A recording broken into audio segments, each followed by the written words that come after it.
Olá, minha amiga, olá, meu amigo, sejam todos bem-vindos aqui no canal de Saber a Lei. Meu nome é Gilberto Vassoli e nesse vídeo nós vamos debater um pouco sobre a relação de atividades de risco com indenização decorrente de acidente de trabalho. Nós vamos compreender o que muda em termos indenizatórios, em termos de responsabilidade civil, essa questão desses trabalhadores que exercem atividades consideradas pela lei como de risco. Bom, antes da gente iniciar esse debate, compreender o que muda em termos de direito para esse tipo de trabalhador e de exercício profissional, é que qualquer pessoa que gere prejuízo para outra deve indenizar. Então, é uma regra muito básica ali prevista no artigo 186 do Código Civil, pela qual que todos que gerem algum dano a outra pessoa, uma empresa gera dano a uma pessoa física, por exemplo, deve arcar, deve indenizar, deve reparar o dano.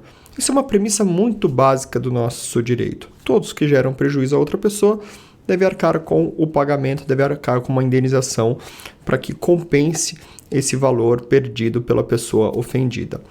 Bom, para a gente compreender com relação ao acidente de trabalho, é preciso lembrar que para que essa indenização seja devida, é preciso o preenchimento de alguns requisitos. Primeiro, um ato ilícito, ou seja, uma conduta que é considerada contra a lei. Segundo, o dano, deve ser efetivamente causar um dano a alguém para gerar uma questão, uma necessidade de se reparar. Então, primeiros dois requisitos, o ato ilícito, uma ação contrária à lei ou uma omissão, o dano efetivamente, uma perda patrimonial, também são requisitos. O terceiro requisito é que esta ação venha com dolo ou culpa. Dolo é quando o agente ele tem ali a intenção de causar um prejuízo, a intenção de ofender alguém, a intenção de gerar um dano efetivo. Ou culpa, quando ele mesmo não tendo esse claro objetivo, essa clara intenção, ele acaba agindo de maneira negligente, imperita ou imprudente, capaz de gerar esse dano. Então, tem que existir um dos dois, ou dano à intenção ou esse descuido, essa imprudência, A gente sempre fala negligência, é aquela questão do descuido, quando a pessoa sabe do que tem que ser feito, mas porém age de maneira ali descuidada, despretensiosa. A imprudência, quando existe ali, é um exemplo clássico, aquela pessoa que passa no sinal vermelho, passa dos seus limites. E a imperícia é quando alguém se presta a fazer algo que não tem uma capacidade técnica, como, por exemplo, um exemplo aí mais que absurdo, alguém que pressupõe fazer uma cirurgia sem ser médico, ou advogar sem ser advogado, ou cuidar de uma máquina, por exemplo, não tendo uma capacidade técnica. Então, tudo isso é gerador de culpa. Então, os elementos, o ato ilícito, que acaba é contrário à lei, para poder gerar um prejuízo, o dano efetivamente, que a gente já entendeu, essa perda patrimonial, e também a questão do dolo ou da culpa. Um quarto elemento necessário para a reparação civil é o nexo de causalidade, o que liga entre a ação do agente, essa impulsionamento, essa ação e o resultado danoso, essa compatibilidade, essa relação direta entre a conduta do agente e o resultado danoso, a efetividade, ou seja, aquilo que liga as duas partes. Então, preenchendo esses quatro requisitos, nós temos aí a necessidade e a possibilidade de uma reparação civil. Isso foge à regra em se tratando de acidente de trabalho? A resposta é não. Para que uma empresa seja considerada necessária pagar uma indenização a um trabalhador, ela deve estar ali preenchido todos esses elementos para poder comprovar ali o acidente de trabalho e o dever de indenizar. Mas aí surgem algumas dúvidas bastante polêmicas em relação ao acidente de trabalho. Vamos imaginar um exemplo. Um exemplo, inclusive, real, concreto, que aconteceu com um cliente. Vamos imaginar que um trabalhador vai exercer uma atividade dentro de uma indústria, de uma metalúrgica, e ele é colocado para operar uma máquina. Ele acaba ali perdendo parte da mão ou movimento do braço, vamos imaginar. Isso é um acidente típico de trabalho. A empresa colocou ele para trabalhar, exerceu ali colocou ali todo o aparato para ele ali trabalhar, porém, ele foi lá e aconteceu um acidente de trabalho. A grande pergunta, deve indenizar? Ora, se a gente for analisar friamente o que eu acabei de falar sobre os requisitos, vai surgir uma dúvida. A empresa teve intenção de gerar esse dano? A empresa foi culpada, ela foi negligente, ela foi imperita para poder lidar com essa situação? E eu vou dizer que deve ser avaliado.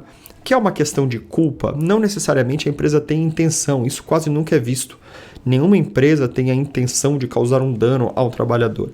Porém, muitas vezes por descuido, por negligência, por imperícia, acaba gerando dano. Nesse exemplo que eu acabei de dizer, por exemplo, você não pode colocar um trabalhador que não tenha qualificação técnica para exercer aquele trabalho. A empresa tem que ser prudente, a empresa tem que prever o dano. Isso faz parte da natureza e do risco empresarial.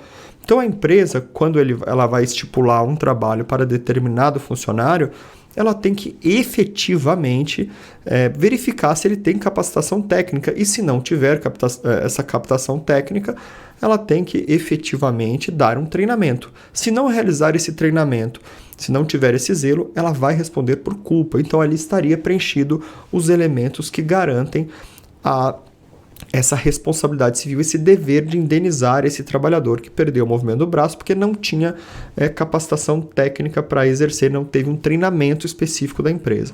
Vamos utilizar um outro exemplo ainda para ficar mais claro.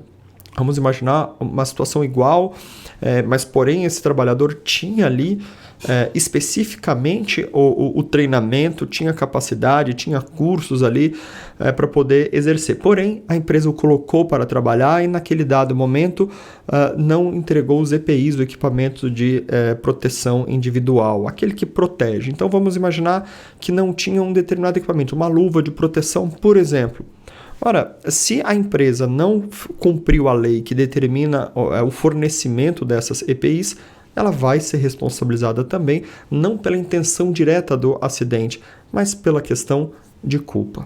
Então veja, meus amigos, como o nosso direito adotou essa teoria subjetiva em que é necessário comprovar o dolo e a culpa para que tenha um direito, essas questões são sempre muito debatidas na Justiça do Trabalho. É preciso verificar e é preciso ressaltar que essa questão da culpa, muitas das vezes ela ocorre na Justiça do Trabalho, nessa relação de trabalho, de acidente de trabalho por uma questão de omissão.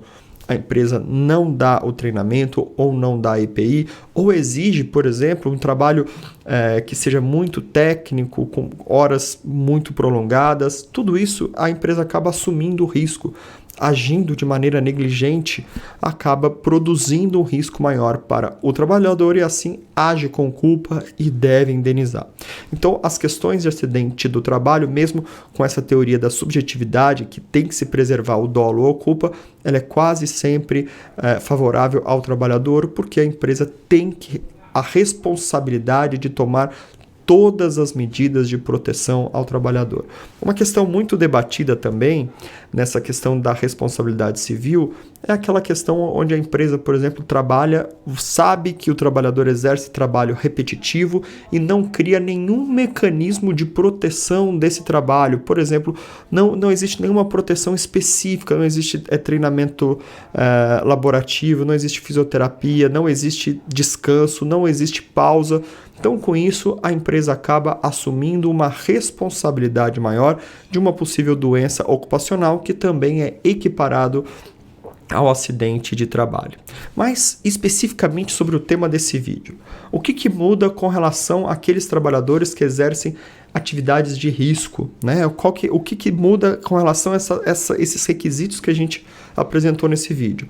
Ora, meus amigos, o primeiro ponto é o seguinte: o que muda é que, para esses trabalhadores que exercem atividade de risco, ou seja, que aquelas atividades que, pela própria natureza, já oferecem um risco maior para o seu trabalho, não é preciso comprovar a culpa ou dolo.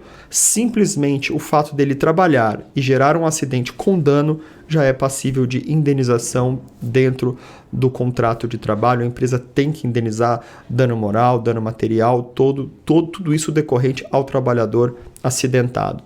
Então veja, o que muda? Atividade de risco não precisa comprovar nem dolo nem a culpa. Há um entendimento pela lei, o artigo 927 do Código Civil, que existe aí não existe necessidade de comprovar a culpa.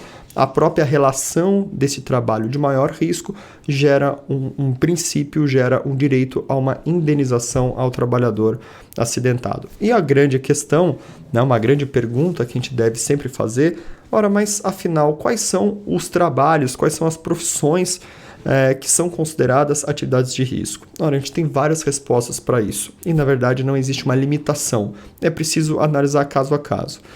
A lei estipula que algumas profissões, por exemplo, que recebem insalubridade ou periculosidade perante a CLT são consideradas mais de risco e por isso geram esse adicional. Insalubridade, profissionais de hospital, por exemplo, ali em contatos com agentes biológicos. A periculosidade, os profissionais que, por exemplo, trabalham em posto de combustível, em posto de gasolina, com aquele agente ali que pode explodir, que pode gerar danos à sua vida ali de maneira muito repentina. Então, tudo isso são profissões determinadas com risco elevado e por isso estariam abarcadas nessa situação de não necessariamente comprovar o dolo ou a culpa. Existe também dentro da Previdência Social, dentro do Decreto 3048 de 1999, no anexo 4, uma lista de profissões ali que são consideradas de atividades, melhor dizendo, que são consideradas ali atividades especiais que geram uma antecipação na aposentadoria por enquadramento de atividade especial, que também são consideradas atividades de risco, cujos trabalhadores exercem as suas profissões em contato direto com agentes químicos, físicos, biológicos que são nocivos à sua saúde. E por isso, obviamente, eles são considerados como atividades de risco e por isso passíveis aí de indenização trabalhista em caso de acidente sem a devida comprovação da culpa ou do dolo.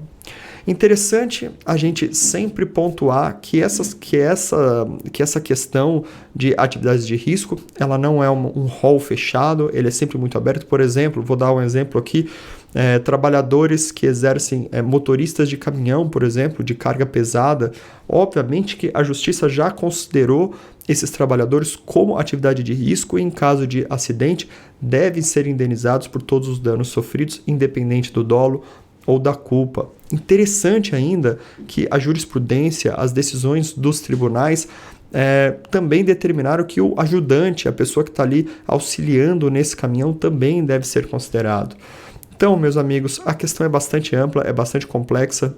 É sempre importante dizer que essas indenizações quase sempre têm um valor bastante elevado, porque é um conjunto de indenizações que compõem o dano material, pensão vitalícia, dano moral, dano estético, ou seja, uma série de indenizações que compõem essa dever de indenizar o acidente de trabalho e, na maioria das vezes, infelizmente, acaba sendo necessária essa discussão perante a Justiça do Trabalho. O tema ele é bastante complexo e, principalmente, ele é bastante amplo, por isso a gente pede que você tenha alguma dúvida sobre esse tema, que você se inscreva aqui no nosso canal do YouTube, visite o nosso site também, Saber a Lei, porque lá nós temos dezenas de artigos sobre esse tema. E também nos siga no Instagram, @saberalei. Um forte abraço e até um próximo vídeo.